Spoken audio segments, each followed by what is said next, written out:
बुलंदशहर में मूसी के करीब एमओ कॉलोनी किशनबाग में एक स्क्रैप की गोदाम में भयानक आतिशगी का वाक़या पेश आया।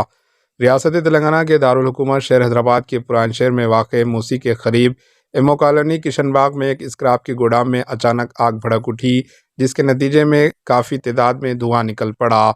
मुकामी लोगों ने एक दूसरे की मदद करते हुए स्क्रैप की दुकान पर आग को काबू में पा लिया। इत्तला है कि इस हादसे में कोई जानी नुकसान नहीं हुआ, बल्कि गोदाम पूरी तरह जलकर खाकसार हो गया। मुकामी मजलिसी कारपोरेटर मुकामी वाक़या पहुंचकर जायज़ा लिया और वहां पर तफसीलात बताई। Bureau report, HN news.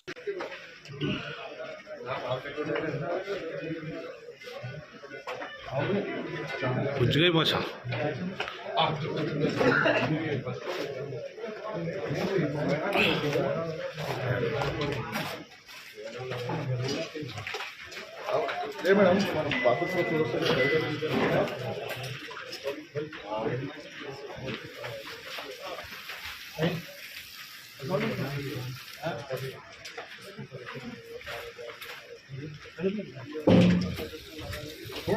हमारे एचएन न्यूज़ को सब्सक्राइब करिए ताकि आपको नोटिफिकेशंस आते रहे वक्त पर।